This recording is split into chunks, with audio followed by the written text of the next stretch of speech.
even if our child is saying, well, you never understand me, I might say that would be really hard if, you have a dad that doesn't understand you. Hmm. I'm empathizing with how hard it is that they have a dad like me. Or if I've done something stupid, like that was stupid. I'm sure I can see why you're upset. Yeah. I'm repairing the situation by acknowledging it happened. I acknowledge how that makes them feel. And I'm communicating to the part of the brain, here's how I'm going to respond to your upset. I'm going to respond by trying to understand you more. Welcome to the CoachMD Podcast. I'm Dr. Charles Glassman, bringing you 3 decades of experience as a physician and a coach. Join us as we navigate the maze of medical advice with real-life stories, empowering you to take charge of your health. In our That Happens segment, guests share transformative experiences, reminding us that we're all human and not just patients. So get ready for a journey into healthcare reimagined, where empowerment and discovery pave the way. Hey, it's Dr. Charles, aka CoachMD. In my over 30 years of medical practice, I made it my goal to help people create strong minds, healthy bodies, and unshakable spirits. And in that regard, I started the CoachMD podcast because I wanted to hear from people who are able to navigate healthcare from a personal viewpoint, from a personalized approach, because most people become experts on themselves instead of relying on the doctors so much to be the expert. Yeah, naturally, we need doctors, we need medications and Western approaches. It's all, look, I was a doctor for over 30 years. I know that it takes a balance, but so often people, despite their doctor's recommendations, take things under their own advisement, let's say, just from their own research, and try to become experts in themselves. And that was my goal in my career. I was kind of a little bit askew as a doctor. I never really liked to take care of patients. It wasn't what I thought I should be doing. What I thought I should be doing was empowering people so they could do the best they could to take care of themselves and their families. And so many people just rely on their doctor's advice, and so often, I joke around and I say that I'm an expert. I'm an expert translator, so I speak a lot of different languages. One of those is doctor, and when doctors often say to patients when they're challenged by their patients, they say, "Oh, no, there's nothing, that doesn't work. There's nothing behind it. It's kind of hocus pocus." And what they're really saying, the translation is, "I don't know anything about it. I haven't read the studies." So that's the translation. And so, it's important to understand that there are 2 major factors that bring people to a doctor's office. And that's a lot of times has to do with lifestyle choices and emotional challenges. And my guest today is really, I've been so looking forward to talking with him because I've followed his work for a number of years. He's Dr. George Thompson, who's a child psychiatrist. And for those of you who know me and who follow my podcast and some of my writings, know that I'm very wanting to know, very interested in the human aspect of our health, the mind's aspect on our health and our brain and the way it controls our health. And I've talked a lot about what I call the automatic brain, which is our base primitive nature, which responds only by fight or flight. And that fight or flight is a reaction to true or perceived imaginary dangers even, but it causes an impact on our health.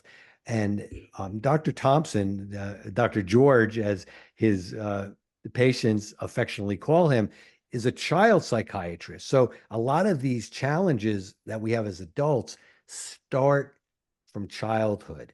And Dr. George has developed what he calls the polyvagal theory, which he'll explain to us, that is a antidote in a way to the fight or flight, or what I call the automatic brain, which has such an impact on our general health and well-being. So, Dr. George, thank you so much for coming on the CoachMD podcast, and so happy to have you here today.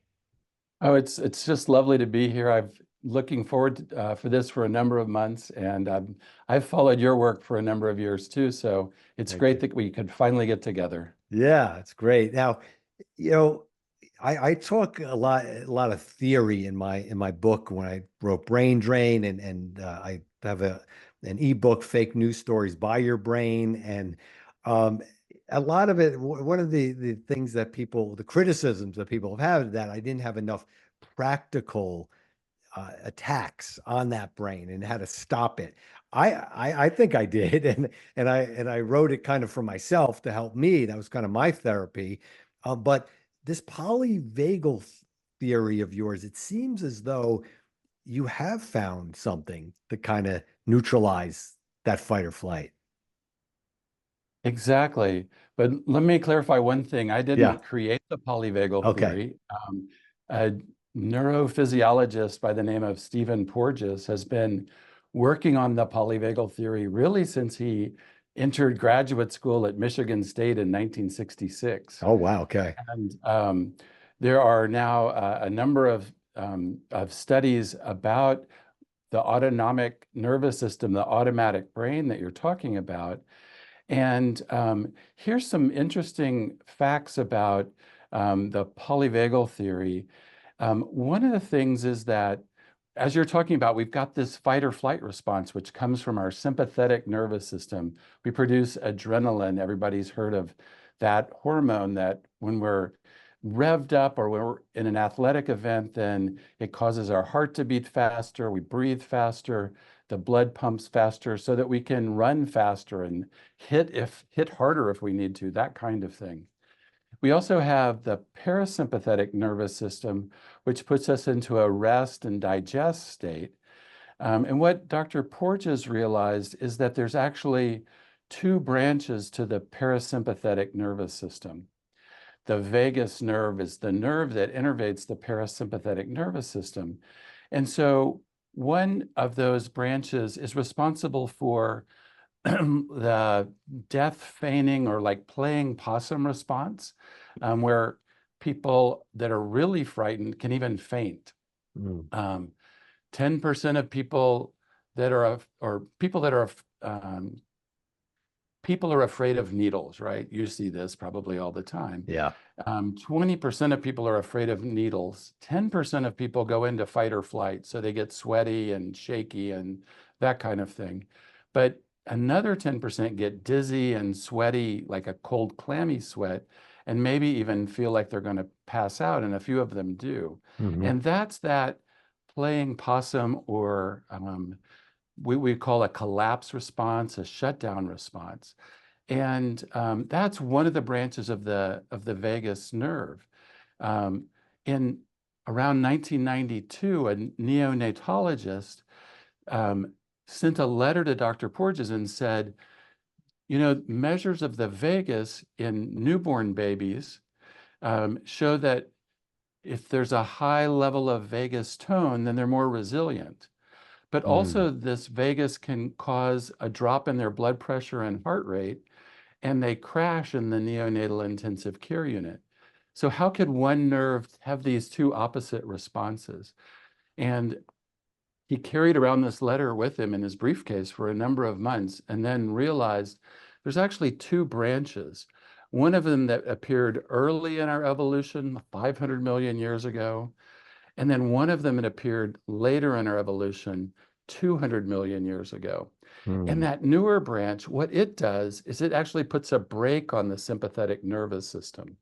And so if we know what it is that activates this newer branch, then we'll know how, the answer to your question. What do I do about my fight or flight response? Interesting. So the vagus nerve, what we learned in medical school, it's the wanderer. That's what vagus means. It wanders. It wanders. It comes from the brain and it wanders down and through the thorax into our stomach, the solar plexus area, and um, Yeah, that's the relaxation response that so many doctors and kind of what got me on this quest of thinking about the I call the automatic brain, and what Dr. George is saying, the autonomic nervous system. I say automatic because it is automatic. We don't think about it, it just fires. It just that's our reflex. And what got me going on this, thinking about this, was in medical school. I've told this story before. Um, the end of second year of medical school, we had to take part one of our boards. There's three parts of a boards that a medical student has to pass in order to become a full-fledged doctor. The first is after the second year, second is after the fourth year, and the third is after internship. So the first was coming out. It was the end of our second year, and I'm with my roommate, and I feel my heart skip a beat. It's not a big deal, all right? Heart skips. All our heart, we get palpitations, and every now and then it skips a beat. Well, I was a second year medical student, so I said, Maurice, who's my roommate, come in and check my blood pressure. He takes my blood pressure. It was 130 over 80. Now, most people know that that's okay. I have 130 over 80. It's no big deal. But again, I'm a second year medical student, right? So, oh my God. I go back, I call my Jewish mother. Okay. Now I could say that stereotypical Jewish mother. She happened to be a stereotypical, love, may she rest in peace. I loved her, but a little bit overbearing, overprotective. I come home that weekend. She brings me I grew up in Connecticut. She brings me to Yale, New Haven to see this cardiologist who tries to reassure me, but by that it was over. Okay. I had full blown white coat syndrome, which followed me for a long time, right? And so again, it's a fantasy, right? It's not real. It's fake. It's a lie. My brain is trying to protect me, but it doesn't have to protect me. I didn't have high blood pressure yet. It would happen anytime someone would try to take my blood pressure, it would go up. And so I started looking into this a little bit more, and I remembered a lecture that we had in medical school about Herbert Benson, who did the work on the monks in the Himalayas, and he observed them, how they could control their body function just by mind control, if you will. And so I read his book, Relaxation Response, Beyond the Relaxation Response, and that helped me a lot. So if you could talk a little bit about that, George, about how that those kind of techniques stimulate or kind of fire the vagus to help tame down that sympathetic, that fight. Because I was getting the fight or flight. It was, I associated now a blood pressure cuff coming at me with with high blood pressure. Now, before you say that, I'll tell you, you being a psychiatrist, you could kind of figure out that it had its origins somewhere else in my psyche, and where those origins where I grew up in a household where all I heard was that my uncle died of a heart attack when he was 42. Okay. My grandfather died of a heart attack when he was in his 40s. Right. And so all of this, so that blood pressure, and now I'm becoming a doctor. That was only part of it, but that was a big part of it. The fear of death, of danger, of infirmity, whatever it was. It was all of that was happening. So I didn't have to think about it. It was just firing. So maybe you could comment on that a little bit. Absolutely. Yeah. Um, Sorry that happened, but Right. it's It interesting. was actually before you said it is sorry, but it was great because it made me think this way and write what I've done, and it's helped me in my career a lot. But go ahead with patience. Go ahead. Yeah, like how we handle adversities, I think, is more important than whether we have adversities or not. Mm, Um, and so in polyvagal theory, Stephen Porges coined this term called neuroception. And I love that. neuroception is the unconscious or non-conscious assessment of safety, risk, threat, danger that happens on an ongoing basis deep in the brain. And parts like the amygdala, like you're aware of. Hmm. And that's happening all the time. One of the things that's very cool about the polyvagal theory is it describes three states. So there's the fight or flight state, heart racing, like you were with the blood pressure situation. And then there's this shutdown state where we can, our blood pressure drops and we can even disconnect and start to dissociate. But what's the state that you and I are in right now? They didn't teach us about this in medical school. And so he calls that the social engagement state. And this other branch, the newer branch of the vagus, is activated during this state. Mm. And what are the things that cause that to be activated? Danger for this part of the brain are things like seeing somebody else's worried facial expression, hearing their worried tone of voice. And so all of those people that you heard talking about your uncle and your grandfather, when they talked about blood pressure and the heart, they probably had a worried look on their face, probably had a worried tone in their voice. And that sent signals to your brain, this is a dangerous topic. And it turns out that the brain is also assessing for safety, but safety isn't just the absence of danger. It's not just we look around, nope, nobody gonna kill me here. We're actually looking for signals of safety. And the opposite kind of signals are signals of safety. A calm facial expression that's animated. When we go into fight or flight, our facial expression flattens out. We get stern. We don't move as much. Our tone of voice also flattens out. Like my dad, when I was in trouble when I was a kid, Right. George Jr., come here right now. His face would be stern, it wouldn't be moving. His tone of voice would be flat, like, oh no, I'm in danger. But I know when he was telling me a story and his face was animated, that was safety. Mm. And so our brains are assessing for safety and danger and a balance of that all of the time. But those parts of the brain are programmed to overread danger. So I think that the nervous system has a motto, better safe than sorry. I like that, yeah. So that if a stimulus, something that's happening is, you're not sure what it is, the brain's going to read it as, this is potentially dangerous. I'll tell you a story. When I was 12, I grew up in Texas. I'm running around the side of the house, and literally, this is my experience. I find myself in the, 2 or 3 feet in the air. I have jumped. I've leapt off the ground, but I don't even know why. And I'm coming down, and I look, and I see, oh, there's the garden hose. It's all coiled up there. But part of my brain that reads things very fast thought it was a snake.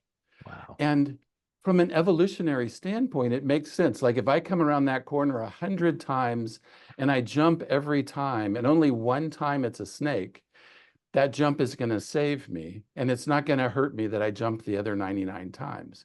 So this is how we're set up in a way, is that we are on our brains deep inside are on the lookout for danger all the time. But humans also evolved in the context of other humans. This is the one stable factor in human evolution, is that we were always around other humans. We might have been in the desert, we might have been in the jungle, the Arctic, on the Pacific, in our outrigger canoes, but we were always with people. And so we're always then looking at other people's faces, their facial expression, tone of voice, posture, that kind of thing, to tell us, are we safe? So if one person sees something that's dangerous, we read it on their facial expression, and then we immediately know, so fast as I jumped in the air, maybe 100 milliseconds, 1/10 of a second, it can happen that quickly. And so then, are there ways that we can learn to make use of this information, like you do with your teaching about the automatic brain, and help ourselves and each other to be calmer? And so there are things like meditation, yoga, having a breath that has a longer exhalation than inhalation activates the vagus nerve, for example. I think that's why my impression of a saxophone player is that they're a very chill kind of personality, That's right? good. Yeah. And Yeah. they're always, exhaling much more than they're inhaling. I don't know if they started out chill and then picked up the sax, or they picked Right. up the sax and then became chill. But I do Love it. know that practicing the sax is going to have an impact on the vagus and a suppression of going into that fight or flight response. Yeah. Well, I love that analogy. As you're talking, it kind of a way that I've looked at that when better safe than sorry, and how that's kind of our default, always our default reaction. Um, I look at the idea of probability and possibility. So a lot of people will say that, oh, I have to follow this because it's it it it's accurate. It tells me, it saves me. And I think there was a book, uh, oh God, I forgot what it's called, but something about how the fight or flight was a good thing, and I just don't think it is a good thing. I think when you have a higher consciousness and you could take a step back and evaluate it, because this automatic response, it acts on possibility rather than probability. It's not really logical. It's completely illogical, and because we talk about logic in terms of probabilities. What's the probability of that happening? If there's a 0.11% chance of it happening, well, we're not going to live our life as though it's going to happen. So I used to talk to patients a lot when they used to come into me with like, for instance, oh, my shoulder hurts, doc, could it be cancer? I said, wow, whoa, I mean, yeah, I mean, there's a possibility it could be cancer, but do you want to live your life as though you've just won the lottery, let's say? Oh yeah, there is a possibility that you could win the lottery tomorrow, so go live it up, live a high way. But the probability is so low, and you don't want to do that because you'll ruin your life. And the same thing goes with kind of listening to this voice, this reaction, and but sometimes, like you're saying, and you as a psychiatrist, especially a child psychiatrist, the origins are in childhood, and I definitely want to talk about that, because I was an adult doctor for over 30 years, an internist, but I know that many of the ailments that came in, that people came in with, had their origins not in the ailment itself. So, for instance, a woman came in to my office once complaining of severe abdominal pain, and her irritable bowel syndrome was acting up, and she was just miserable. But a few questions, it revealed that her mother had just moved in with her elderly mother, and she had always had a contentious relationship with her mother since childhood. She resented it. So, I mean, don't you think that has something to do with it? So, in childhood, now, um, obviously, you're at the position where you could almost prevent this from happening. So what are the things you mentioned, the facial expressions when you talk to parents and how they interact with their children? What are some of the things, especially since I know a lot of parents are listening to this podcast, what are some of the things that parents can do so not to repeat the pattern that they've developed in their lives? So it's not kind of a generational automatic brain passing down, if you will. What a great question. And, wouldn't it have been nice if somebody had asked my mother and father that, Right. and their parents and their parents. But we're learning these things now. And so one of the things that I always think about in talking with parents is I think about how hard they're working already. Yeah. Um, and so I never start off with a plan of saying that parents are doing things wrong or that kind of thing, because 98% of the things that parents are doing are right. And there can be a few tweaks that go into parenting that can make a really huge difference that nobody has taught us so far. Hmm. So I think about it from that standpoint and from this nervous system standpoint. So one of them is that in each of these three states, got fight or flight in the middle, the shutdown state, and in this social engaged, we're relaxed, we're connected. Our brains are working in really different ways. So we can't really think in fight or flight. Definitely in the shutdown state, we can't think.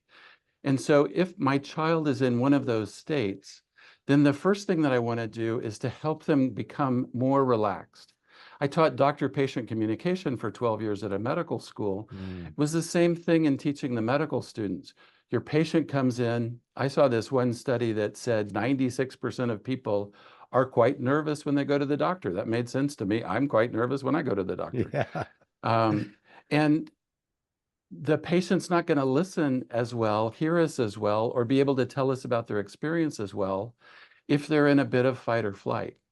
So in that situation, doctor-patient, visit, you want to help the patient get calmer so that they can be in a good space for you to have a conversation. If your kid is in some sort of a crisis or an upset, you want to see if you can help them get calmer first. And here's the way to do that.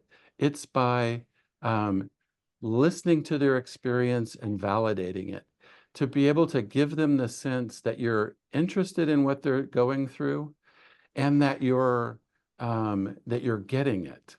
I read this one book on negotiation, and it said the two magic words that you're looking for in a negotiation is for the other person to feel heard and to say, that's right. So you say something to the person that communicates that you've understood them, and then they say, that's right. Same thing in doctor-patient relationship, in negotiation, but also with our kids. So as parents, I know as me as a parent, I want to fix the problem. I don't want my kids to suffer at all. Right. But paradoxically, that actually can make it so that they feel not understood and their nervous system feels like, I don't get the danger that they've just been through or they're still feeling or that kind of thing. But if I convey, I understand what you're going through, then they're not in it by themselves any longer. Now it's him and I, her and I, my daughter and my son and I, we're in it together. And if I can convey that I understand what they're going through, then their nervous system will start to relax. And when their nervous system starts to relax, then they actually connect more, because that relaxed state is also a state of connection. And so by listening to our kids in a particular way where we're not trying to fix things, we're empathizing with what they've been through. That sounds like it was a tough situation. We're curious about it. Can you tell me more about what happened? What was that like for you? Was that surprising? We're accepting of it. We're not trying to change what they're going through.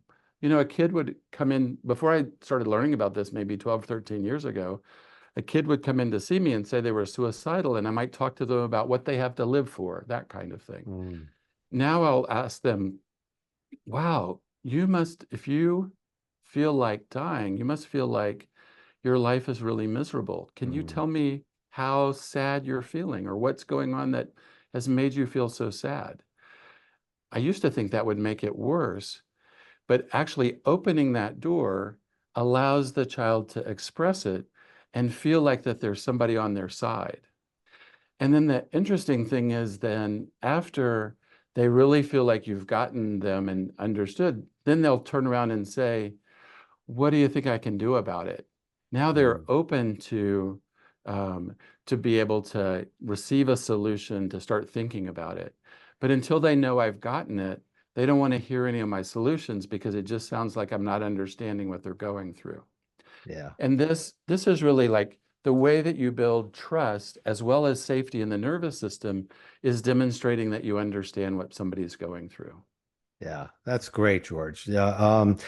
It's, the interesting thing that I look at this automatic response that we have, this sympathetic, this automatic, autonomic nervous system response, is that it feeds on itself and it doesn't think, it just reacts. And so we talk about the best way to communicate is never to react, but to respond and reflect.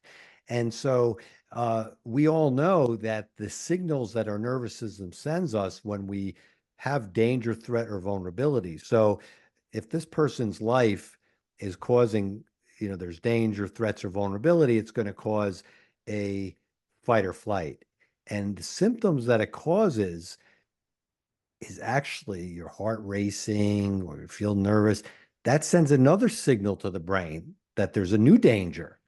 So it Mm, keeps it goes. So what you're saying, the kind of way I'm processing this is that you've now uh, taken your approach. So you're no longer, so there's no way that you could be perceived as an outside danger. And I guess like a parent doesn't want their child to perceive them as a further of a threat because that's just going to keep them in that shutdown mode. So I see that this technique kind of separates that, and so it makes it so you're not.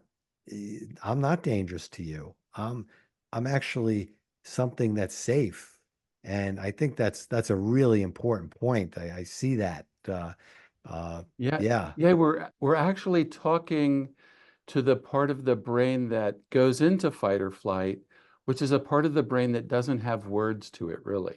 yeah, And so we're communicating. So even if our child is saying, well, you never understand me, I might say that would be really hard if, you have a dad that doesn't understand you.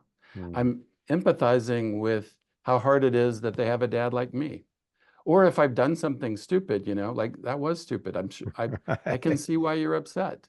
Yeah, I'm repairing the situation by acknowledging it happened. I acknowledge how that makes them feel.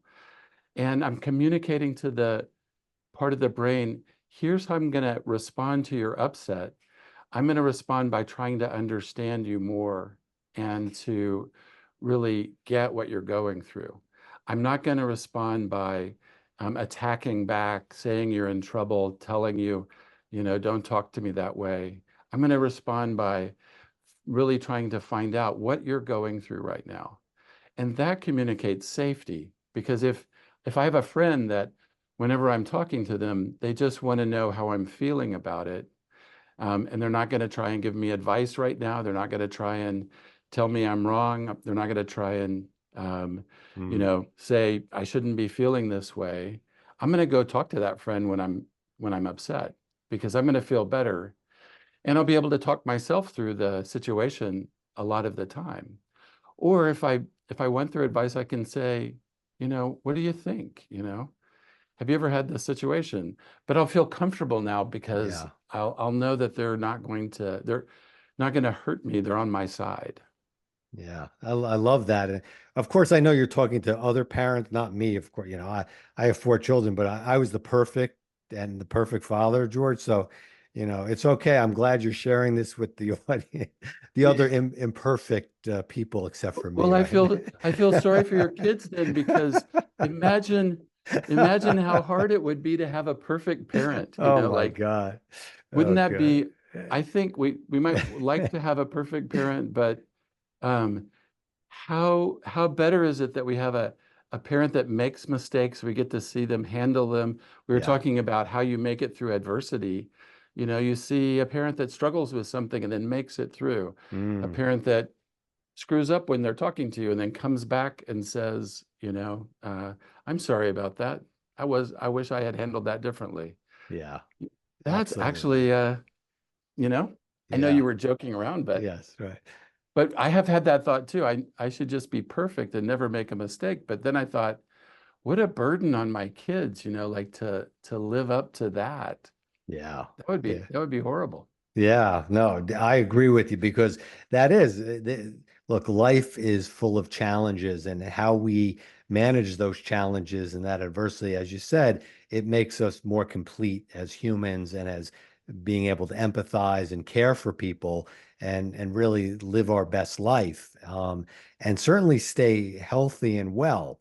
And because we know that this chronic fight or flight that we have is just so is so tough and it's so wearing because those hormones are so negative. And I have What I kind of have this, I had to compartmentalize when I was writing my book and everything and trying to figure out the situations. And this comes from me. I was a math major in college, so very going to probability and logic. And so I had to compartmentalize this brain. And I came up with these three big dangers that we as humans experience, and that when these big dangers are affecting us, it's when the automatic brain will fire, and that's what I call the one-up danger. So that one-up danger could be somebody having bigger than you, or perceived better than you, or richer than you, or better looking than you. Or if you look in the animal kingdom, it could just be a bigger thing that could squash you, right? And like if you go to a little pond, there's a pond in our neighborhood when I walk my dog in the morning, and all the time when I go to the banks of that pond, you see the fish, swimming, or the frogs leap in. Now they don't think about this, but they feel the vibration of something bigger that could squash them. So that one-up danger.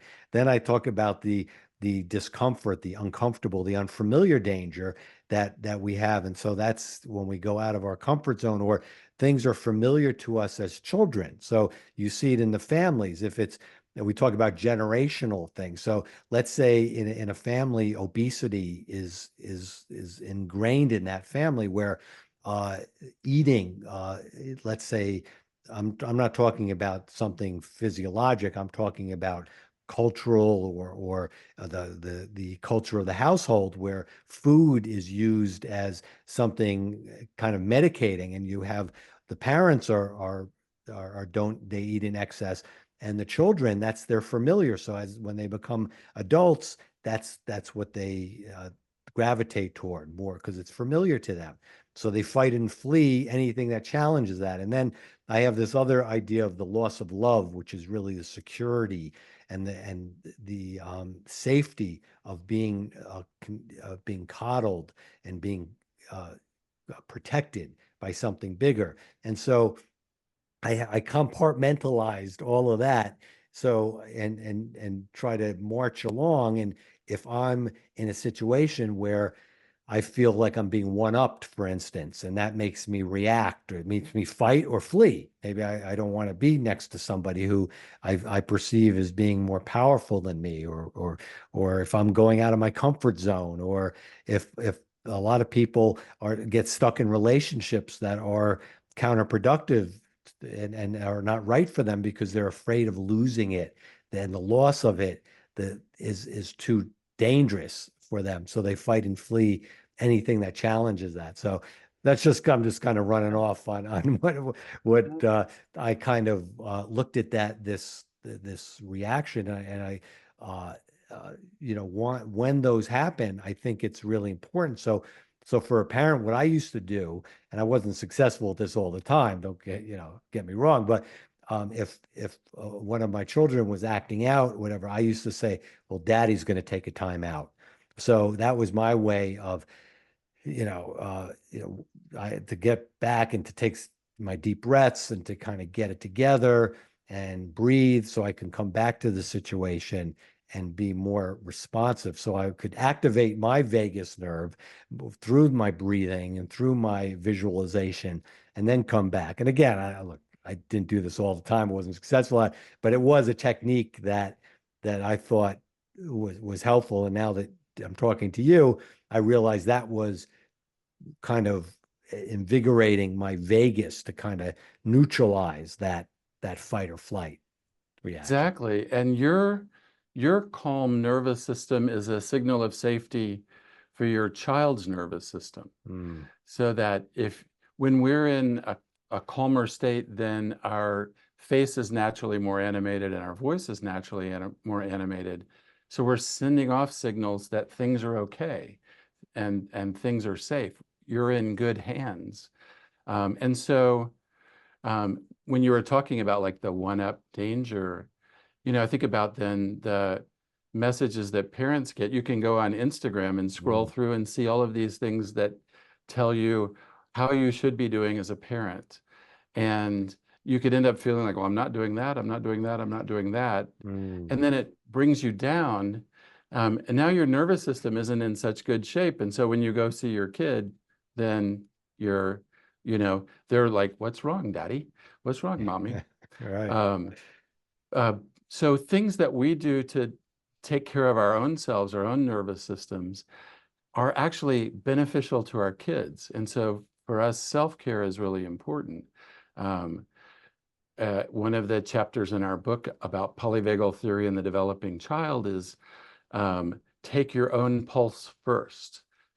Put on your own oxygen mask first. Mm-hmm. Like you said, I'm going to take a time out. Daddy needs to take 3 deep breaths, Yeah. and then, like you just kind of laughed when I said that, maybe our kid laughs too. Okay, Yeah. the tension is now broken. Things are going to be all right. Daddy's taking his 3 deep breaths Right. now. And then your kid starts to say that, Daddy, do you think it's time for your 3 deep breaths now? Johnny, I think you're right. Right. Will you take them with me and help me out here? Yeah, yeah, that's great. So, I remember once I yelled or something, and I think one of my daughters said, "Daddy, you look really scary." Like I had no idea, but like yeah, that's a yeah, big yeah, yeah. one. No, Yeah, it's awesome. That's so awesome that she was able to say that. right. What it tells me, Charles, is that you must have created a safe relationship with your daughter that she Yeah, could say that without being frightened to yeah, say it. yeah. She could tell you. And that's what we're looking for, like when we're talking to our kids, is that they're able to tell us more and more things about what their experiences are. The more that our kids can tell us that, the more secure they become with us. Mm, It also builds their ability to put thoughts and feelings into words, called communication competence. And this ability to share experiences is the basis of a number of things in life. Our ability to have relationships, to work together, collaborate, to play together. And so when we're listening to our kids in this kind of way, we're really preparing them for the life ahead of, how do we handle adversity? We handle it together is one of the mm, answers to that question, you yeah, know. Um, yeah. so there's this one cartoon I think I probably saw on Instagram. Um, and the one person's asking the other, what's more important, the journey or the destination? And the other person says, the companions. Oh, Um, wow. That's good. a whole Yeah. different spin on it. Yeah. I So love how do that. we become companions to our kids? How do we accompany them in their whatever they're going through? So we're actually going into their upsetting experiences with them rather than trying to pull them out of their upsetting experiences. If we go and sit with them in the upset, it puts us you were talking about vulnerability, which is a threat to our nervous system. Hmm. Um, if we sit with them in their distress without trying to fix it at first, it's a vulnerable place for us as parents because we want to fix it. We want our kids to be okay. Um, but it actually communicates it's going to be okay. I can sit here in this distress and you can sit here in this distress. And it builds what's called distress tolerance, the ability to tolerate upsetting things. And that's another way that we handle adversity is it doesn't freak us out so much anymore. I've had this bad feeling before.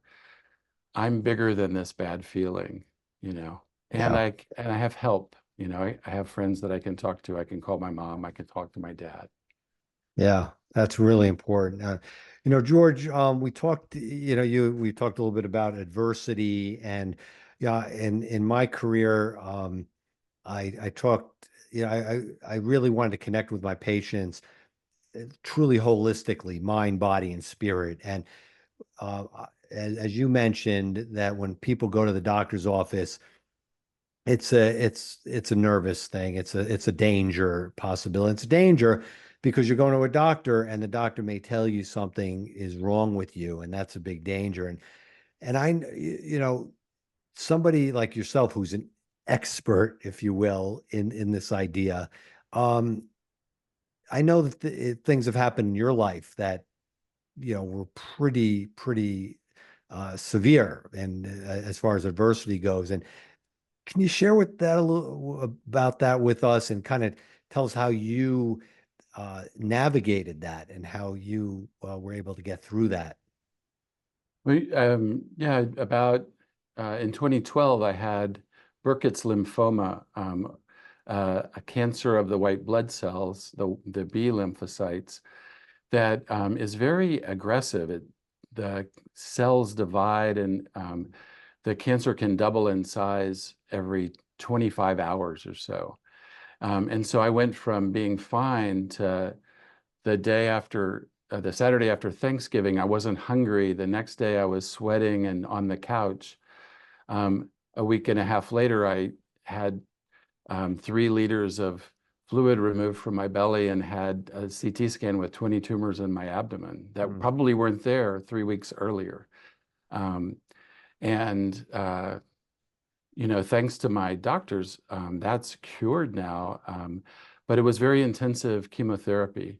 I would go in the hospital and they'd run chemo for 100 hours. And then I was in the hospital because the chemo itself could cause different reactions that would shut down my kidneys or other kind of problems, so that I needed to be there in case something bad happened.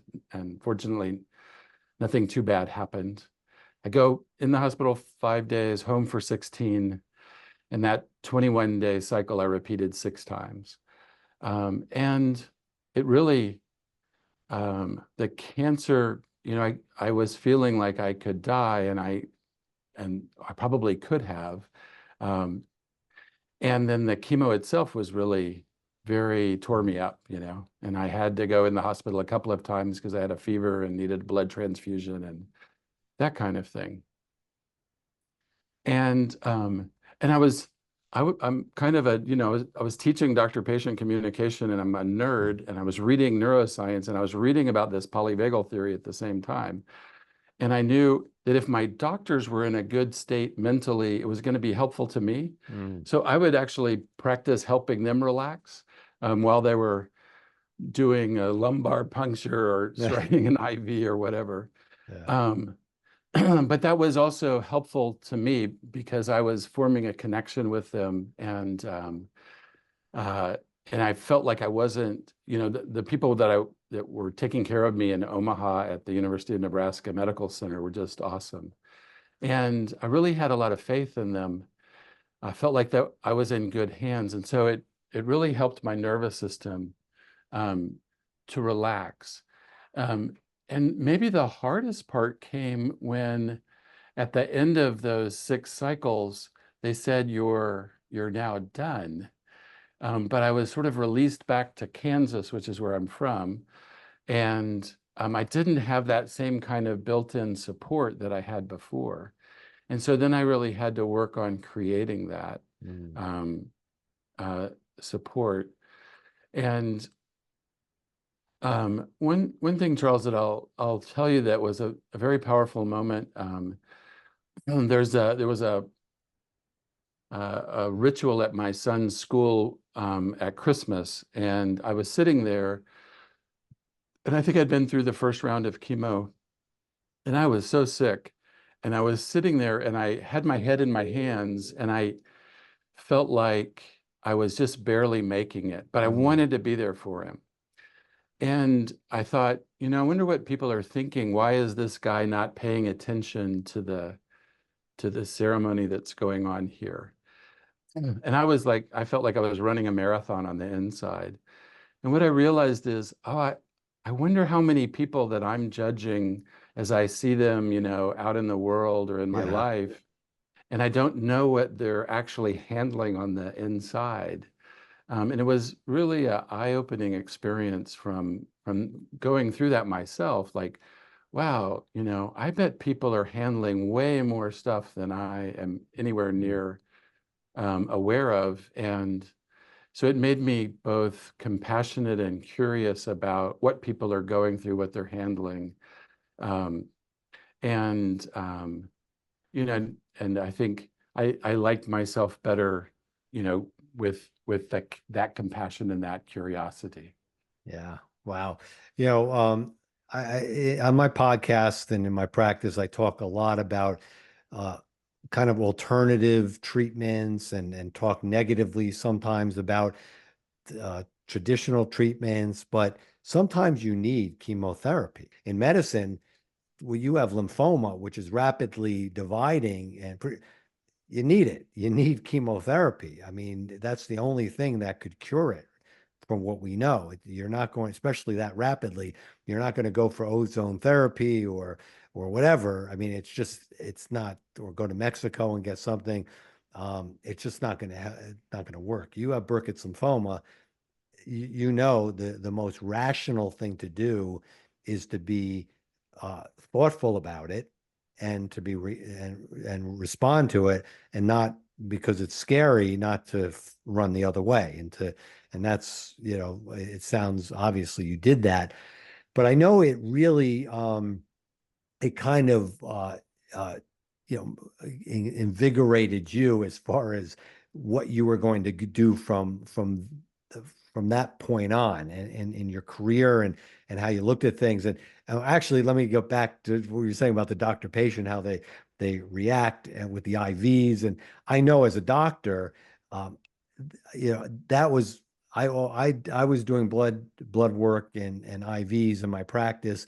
Nowadays, the young doctors don't, you know, they have a phlebotomist or an IV team, whatever. But back, you know, when we were in our residency, so if we did that ourselves, and I carried that onto my practice, and I know that the thousands of those that I did, if a patient came into me and said, you know, and started saying, "Are you good at this? I have terrible veins. Nobody ever gets my veins." Even though I knew that I was good at it and I could get it, it did put me a little bit, gave me a little bit of a pressure on me, because that my nervous system was fighting and fleeing because of the possible danger that I might miss it, even though that doesn't hardly ever happen, you know. So yeah, that's important as far as putting your doctors at ease in a way, in a way. Yeah, yeah, yeah. Yeah.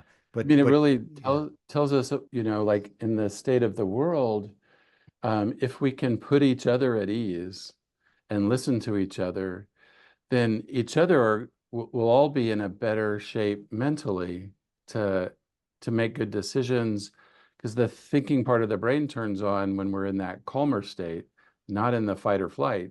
We're not thinking in that state, we're just acting. Yeah. So yeah, it's important. Yeah. And so your career now, you had the Burkitt's lymphoma. It was, you know, it was finished. You went back to Kansas. What happened after that? Just because these are things that, you know, it's important for people to kind of get the tools. And I said it in the opening how I like to empower people to learn how they can take care of themselves and go past the at the time you needed to be taken care of. That was that, but now you're over that and now you're going forward. So what did that look like is in your career, and how you Yeah. interacted with your patients and your books? And again, I'm going to just for my audience, I'm going to put the links to your books and your website in the description, so Oh, people can get in great. touch with you. Yeah. Um, well, what I would say is while I was going through the chemo, I was in touch with an aspect of myself that I hadn't ever really been in touch with in this way. And it was a part of myself that what had, I think you mentioned at the beginning, the three things that you know, the body, mind, and spirit, and I can't remember the word you used for the spirit that couldn't be broken or something like that. Unshakable spirit. Unshakable spirit, yeah. Yeah. I really it got awakened when I went through that, you know, Mm. an unshakable spirit. And I had a little sign on my desk that said, "You never know how strong you are until being strong is your only choice." Mm. And it really felt like this unshakable spirit awakened. And it was, you know, I'm not going to die. I'm going to be here for my kids. And that was really one of the things that helped me through. And then I added alternative kinds of things to the chemotherapy. Eating a certain diet, having body work with a person that was trained in Rolfing and Mm. craniosacral. I found an amazing one-on-one yoga teacher who was a nurse that had a bad accident and had used yoga to recover, and now she helped other people, so that kind of thing. I have done exercises from a course called the Avatar course for many years, which is a spiritual mind consciousness course that's very powerful. So I really worked on that, but I also, I could have died and I didn't. And so I felt like I'm in the bonus round, Mm. and so the question is, what are you going to do with your bonus round?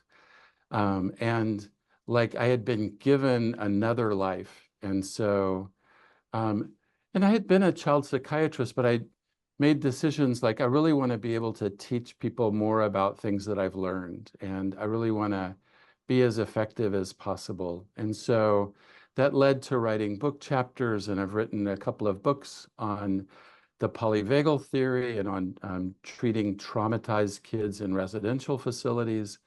I'm writing another one now on the polyvagal parent.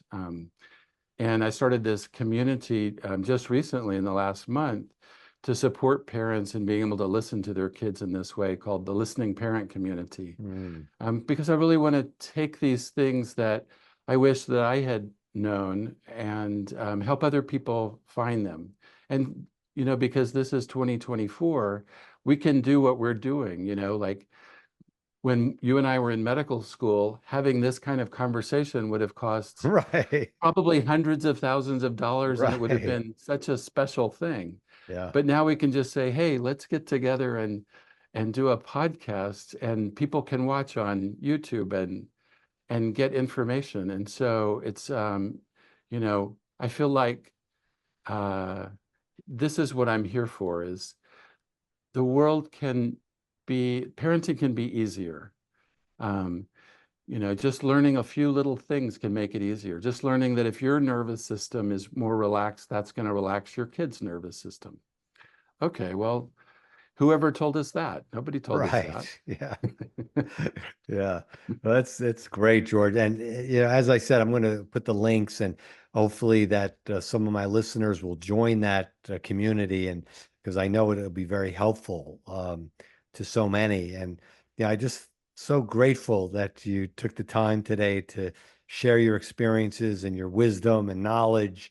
Um, with my audience and with me. I learned a lot today. I'm really thankful for you coming on, and look forward to staying in touch and collaborating a lot in the future. So I would love that, Charles. It's been great to be talking to you and to talking to your audience. And any way that I can help, I'm here for you guys. awesome, awesome. Yeah. So as you know, I'm Dr. Charles, aka Coach MD.